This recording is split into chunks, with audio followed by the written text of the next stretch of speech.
Hi everyone. My name is Stafford. This is the second episode of the Sports on the Go podcast, and we have a nice one today. But first, let me start with a little pre-word, I guess. Hopefully, this episode goes well. Because I've been giving it a try to film since 9 a.m. and I have not. It is now 11:30 ish, and I have not had any luck in the 2 hours that I've been filming. So hopefully this time goes well. It's been a problem with lighting, or a problem with lighting, a problem with like how everything's set up. But my laptop died. I've just had so many problems. So hopefully this one goes a bit smoother. Anyways, today on the Rocket Docket, it's the 25th of January, January 25th. 2021, so Monday, January 25th, 2021. Sorry, that took a really long time for me to get it out of my mouth. Um, so on the Rocket Docket today, we have the conference championship games, meaning the AFC game and the NFC game. We have some news regarding coaching, some news regarding Deshaun Watson, some news regarding Matt Stafford. I think it's gonna be a good episode today. Anyways, let's get straight into it, and then at the end I'll also have sort of a Super Bowl pregame type thing. Predictions pregame, call it what you want. So let's start. Let's go in chronological order.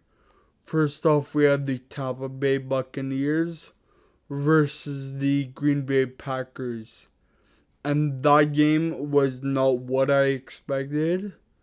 But I'm pretty sure last week on episode 1, I predicted the Buccaneers to actually win the game. And they won 31-26 was the final score, if I'm not wrong. 31-26. There were many questions or surrounded the game. So let me just give you my play by play, step by step, A to Z analysis of the game. Analysis, review, call it whatever you want. So right off the bat, literally, I think the game started at 3:40 EST, and I think I saw at 3:20 that Antoine Winfield Jr., their star safety, or their, I don't know if you want to call him a star, but their rookie safety was their promising rookie safety, not star, but it was very promising in his rookie year. And he was marked as out, I think, with an ankle injury in the game. Literally 10 minutes before the game, I saw the notification that he was out.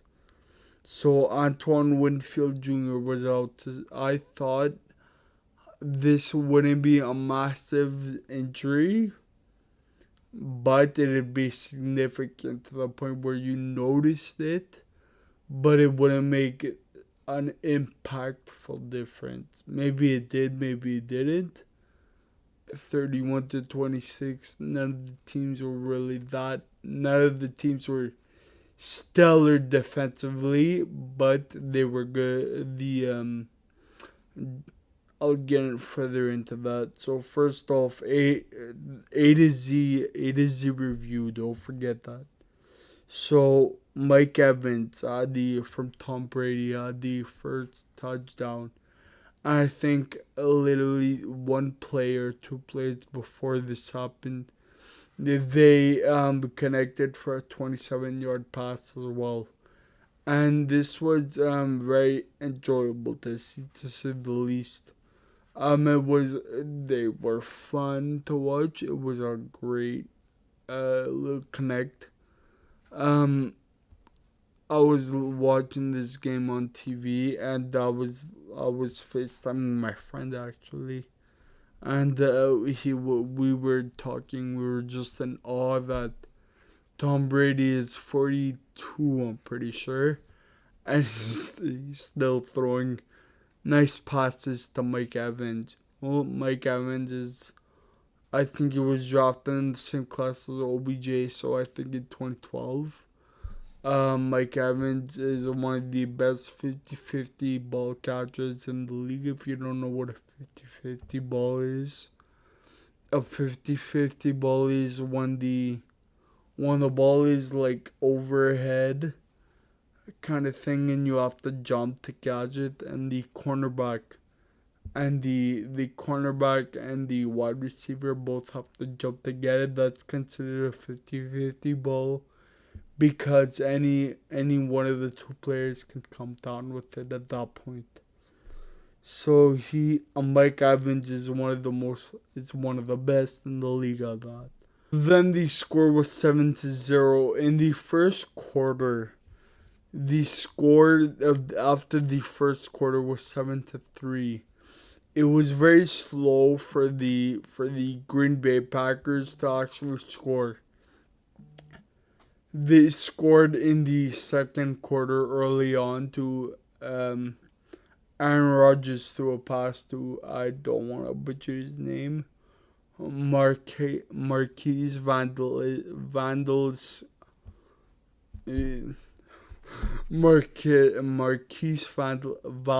Scantling. I'll just call him MVS. And honestly, this touchdown had me perplexed. I was considering that the Packers were going to heat up after this. They were going to build off the momentum of the touchdown, but it didn't end up happening. The score 31-26 is a close score, but it doesn't really show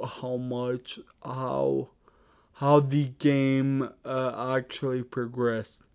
And then literally right out, I'm not sure if it was a player, like I'm pretty sure there was a 3-and-out after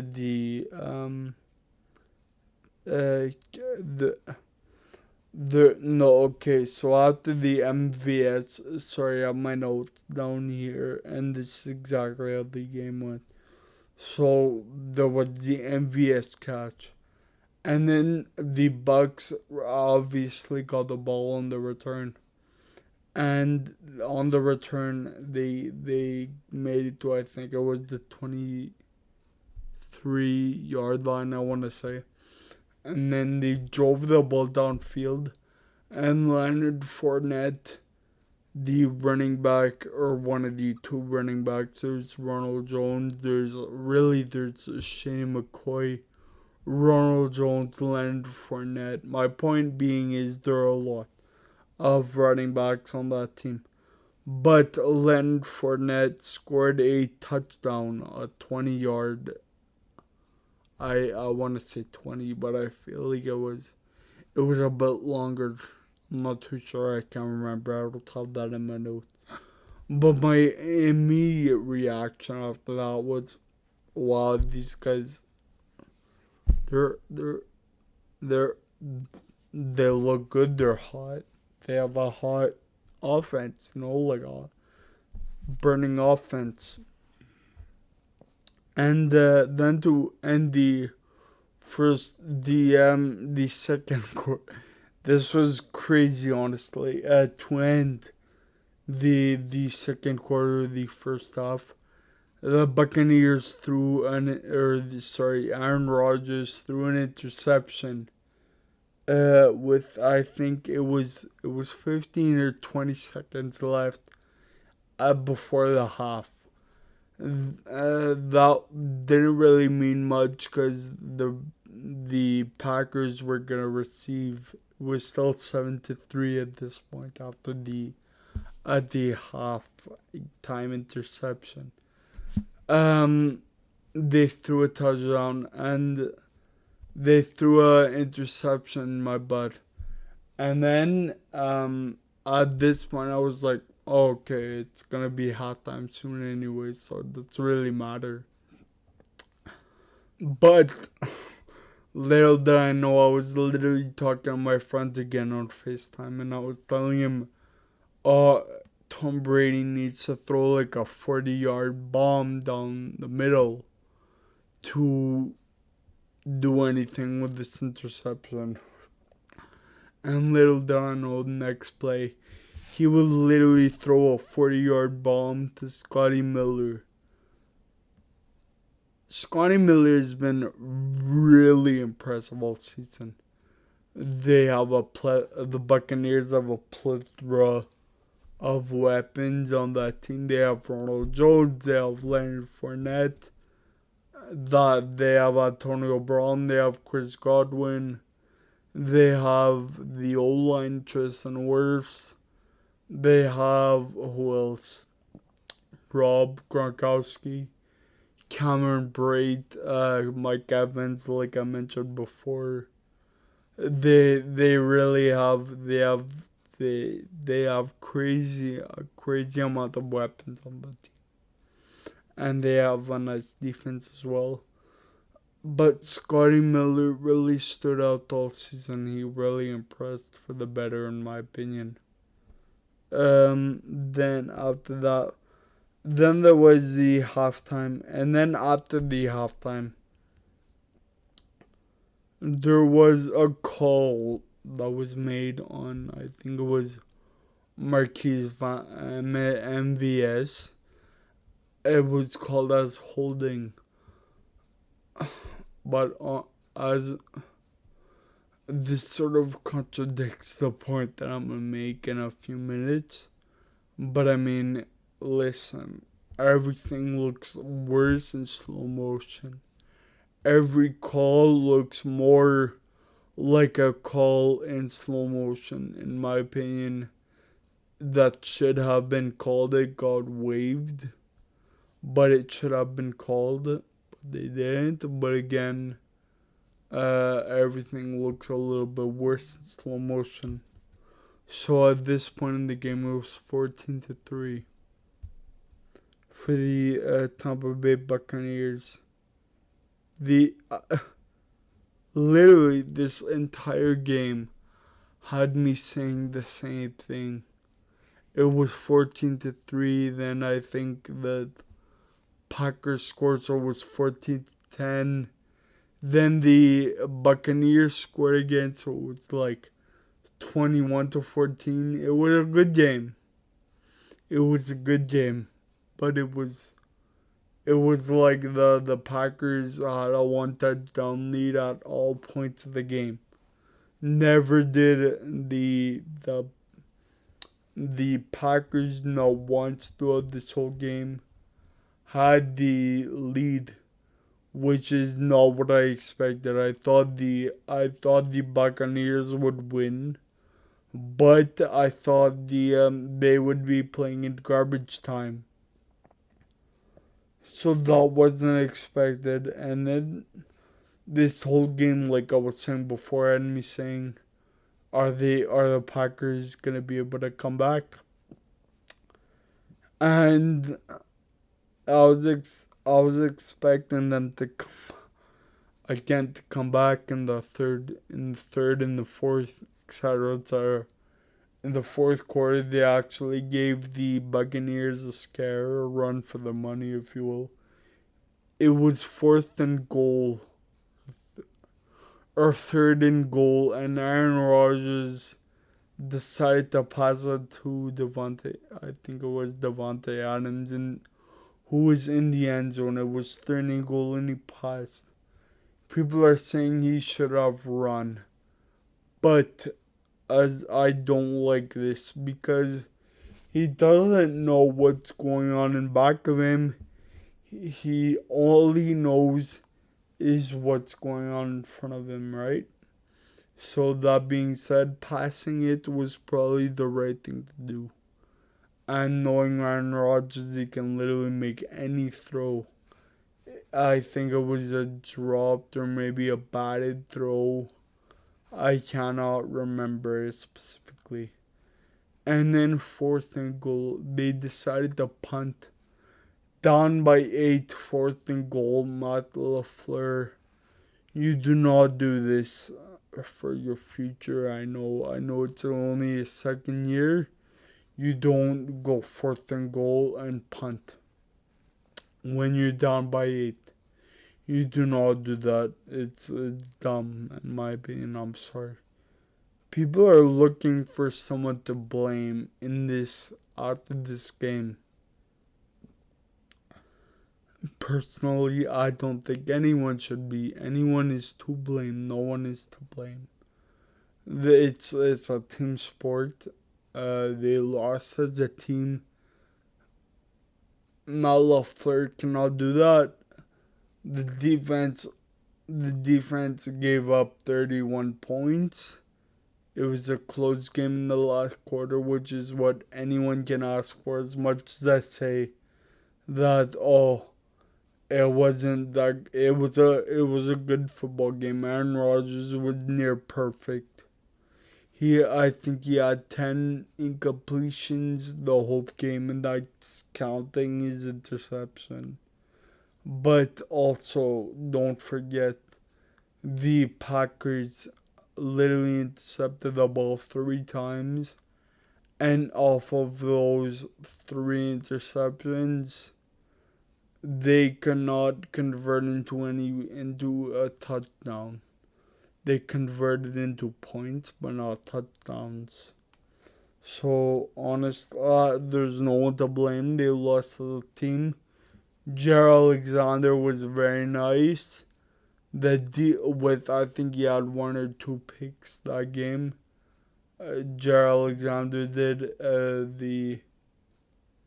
The D line was surprisingly nice. They beat a couple of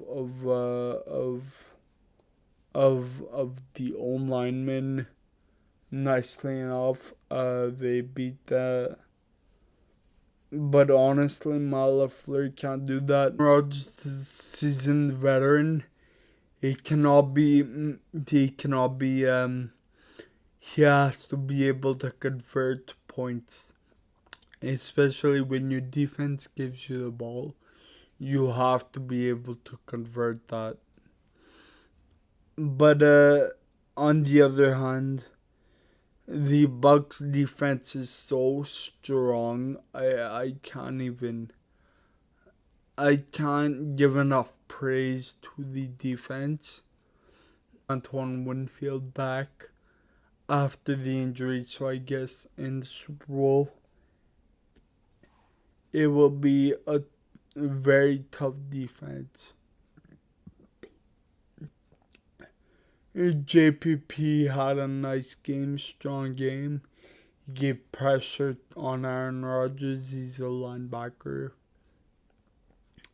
The D-line had a really great game. The corners had a really great game. The whole defense had a really great game. The offense had a really strong game as well. But I mean, you can't let 26 down. You can't let 26 through. They won, but my criticism is one thing. It's you cannot let 26 to the Packers go through. Then there was the Chiefs-Bills game. This game was at 6:40 Eastern, so I think that would be 3 o'clock, maybe. I might be wrong. I'm not too good on time zones. But that would be 3 o'clock on, I think, in like California, literally on the West Coast. So this game wasn't boring, but the game was too clean to have any notes on it. Literally, I was watching the game and I was like, is something gonna happen so I can write notes about? And there wasn't. It was a very clean game. Josh Allen was very nice. Cole Beasley, Stephon Diggs, maybe the running game at that. Some of the receivers besides the two that I mentioned. They ended up losing this game. I think it was 36-15. It was a tough game to lose. But I mean, listen, as Josh Allen is young, and he made it this far. That's fantastic, crazy fantastic to me. And Diggs, I loved watching him all game. Cole Beasley, I loved. The defense led in 36 points, which is not great. At the beginning, obviously, the Bills had the Chiefs were receiving the ball from the Bills after a punt. And the Chiefs receiver fumbled the ball, and that receiver actually gave a touchdown to the Bills. So, I mean, it was disappointing to watch in that sense, but it was literally that's the only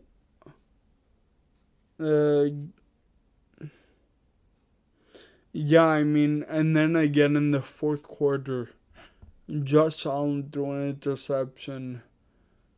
This was a very tough throw to make. It was in traffic. I would not have made it. I would have thrown the ball out of bounds. But again, he was down. He was down.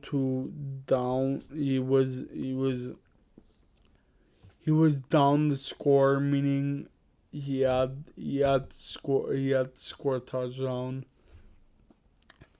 Maybe he most probably saw something that I didn't see. As a quarterback, Josh Allen. Yeah, but overall, this game was not fair. Not fair is a big word, but I mean, whatever. The Chiefs, my bad.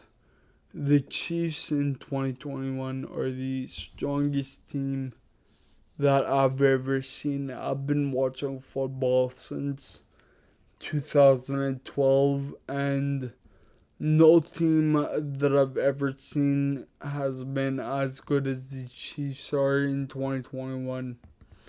And it's crazy to see. It's just like this game was unfair. All the other games were pre-decided.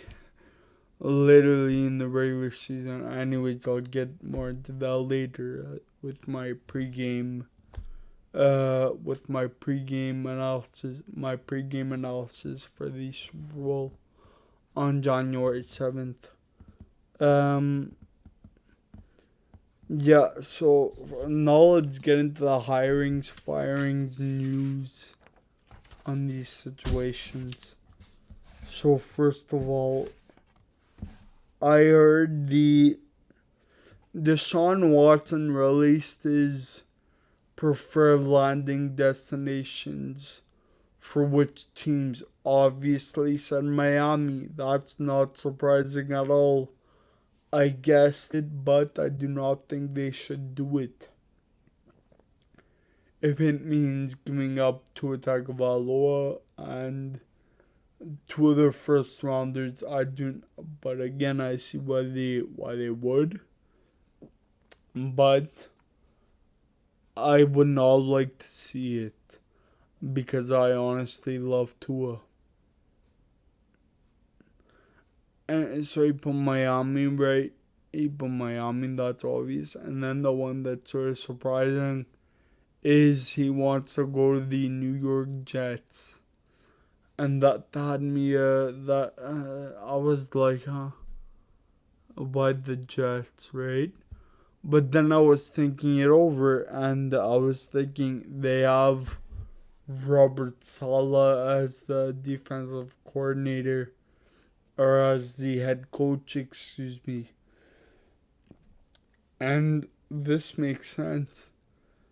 They hire Robert Saleh, a defensive mind.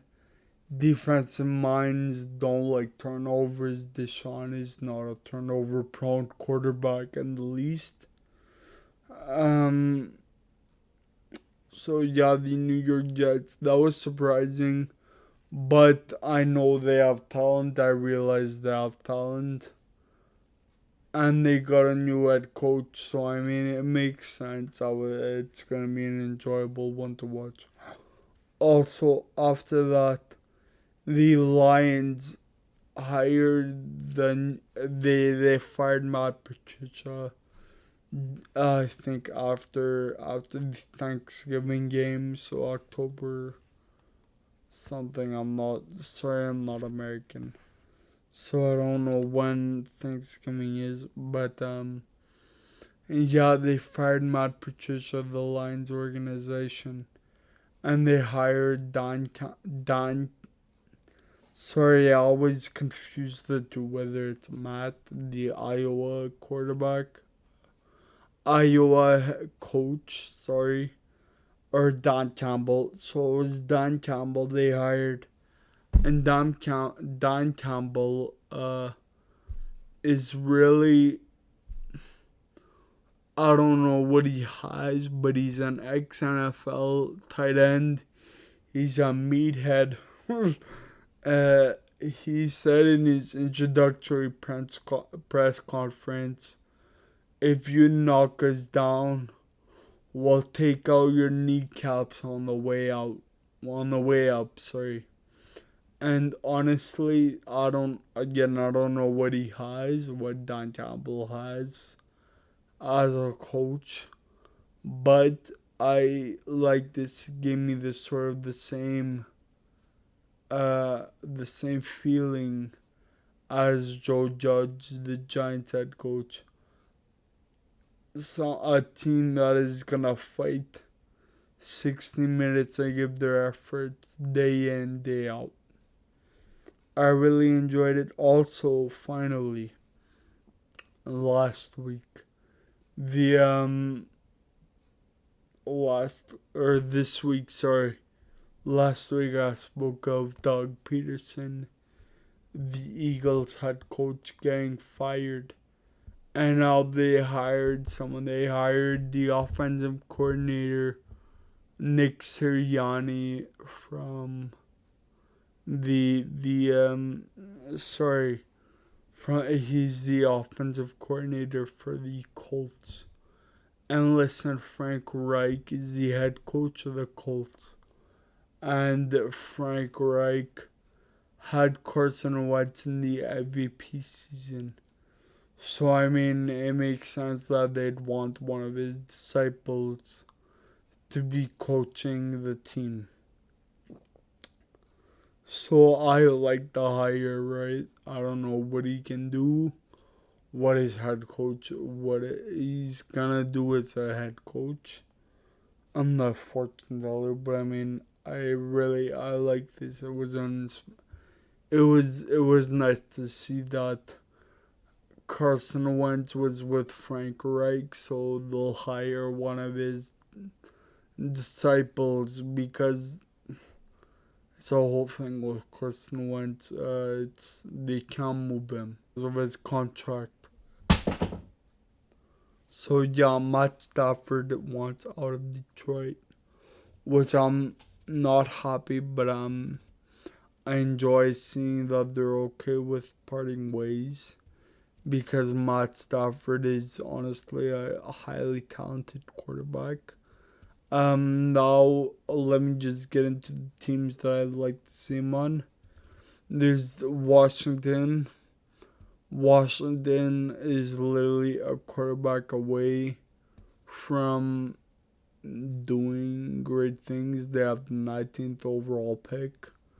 I don't know what the asking price for Matt Stafford is, but I'd be okay with giving up number 19 in this year's draft. the San Francisco 49ers. It's basically the same teams as Deshaun Watson. The Texans, the Raiders, the 49ers, the Raiders, the Panthers, Washington, the Dolphins don't need a quarterback, but their window is now within the next 3-4 years. So if they wanna do that, I mean, go for it. But I mean, yeah, there are really 6 teams that I'd like to see Matt Stafford on, the same as Deshaun Watson.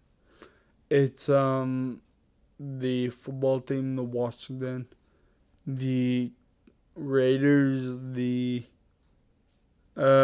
Panthers, Carolina Panthers, the 49ers,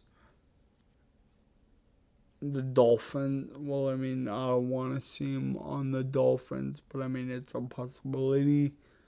And I forget literally what other team I mentioned. And there are 5 teams that I can remember that I mentioned a couple of seconds ago that I'd like to see Matt Stafford on. Then finally, I'll give my pregame analysis for the Super Bowl 55 that is coming up in 2 weeks on the 7th of January. So it's the Bucks against the Chiefs. Here, let me give the 2 teams, and then I'll give my a little background on the 2 teams, and then I'll give my my thoughts, my predictions. So the Chiefs, it's the Chiefs versus the Bills. The Chiefs are 14-2 after the season, the regular season, but it's more reality is more 14-1, because the last game of the season where they lost to the Chargers, they sat everyone. They sat Mahomes, they sat Hill, they sat, I'm pretty sure, part of their defense. They sat a lot of players on the last week of the regular season. I mean, not to take away from the Chargers, but I mean, it's more to take away from the loss on the Chiefs end of the ball. They are more 14-1 than 14-2, which is crazy, mind-boggling to me, because 14-2, 14-1 even, is just a crazy, insane record to have. So, every game of theirs was easy. It was predictable.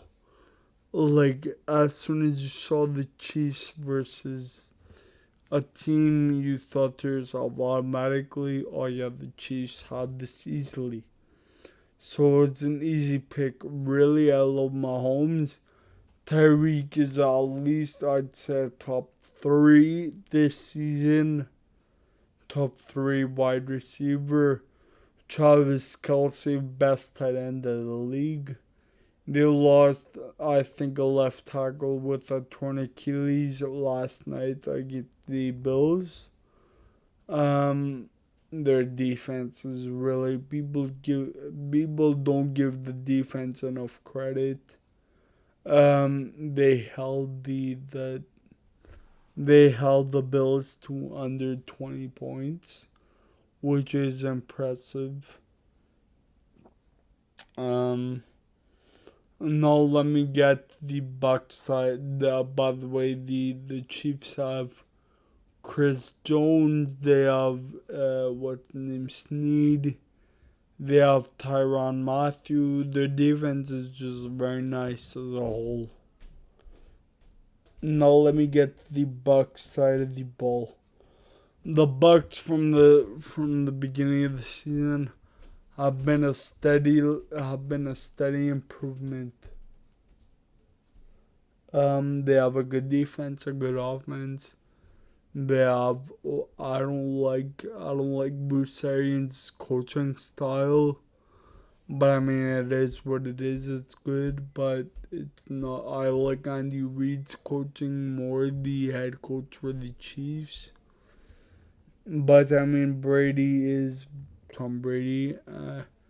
He has 10 Super Bowl appearances, which is nuts to me. It's literally we're watching history unroll, because we have literally people say that Patrick Mahomes is gonna be the best quarterback best quarterback of all time as soon as his career ends.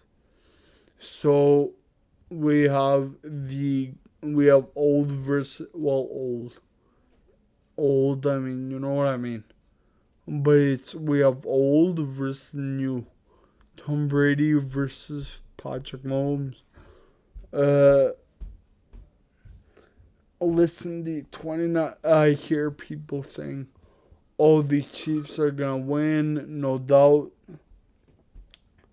But the 2019-2020 Buccaneers were not a bad team at all in the least. They had Jameis Winston as their starter quarterback. And I don't like stats, but let me give you some insights on this. Jameis Winston had 33 touchdowns to 33 interceptions. He had 30 and 33 record for touchdown to interception ratio. That's mind-boggling to me. And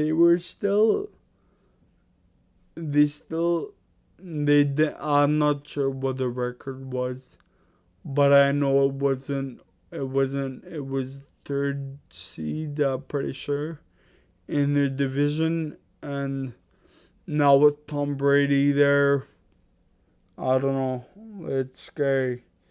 They was a good team, bad quarterback situation. That's why they weren't high. Now this season they have a good quarterback in Tom Brady, a good team. It didn't display itself this week that Tom Brady is good. Obviously, at three interceptions, excuse me. But on those three interceptions, you can only blame one of them on him. One of them was off a draw pass.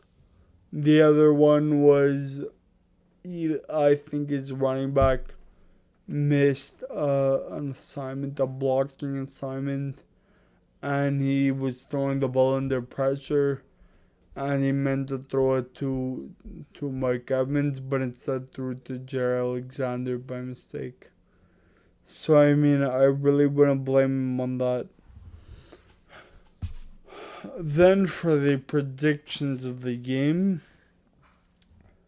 I really don't know. I'd say the Chiefs. But listen, it's sort of like in the 2019 Super Bowl, it was the Rams against the Patriots. And that game, I don't know if you don't remember that season, Jared Goff literally had an MVP running season, but right off of that, the Patriots still won. That's when I learned never doubt Tom Brady as a quarterback. And last year, I was literally saying for the Super Bowl again that San Francisco's defense is so beautifully strong, and defense wins championships. But Patrick Mahomes and the Chiefs ended up winning that game. That game, that's another game that told me don't bet against Patrick Mahomes.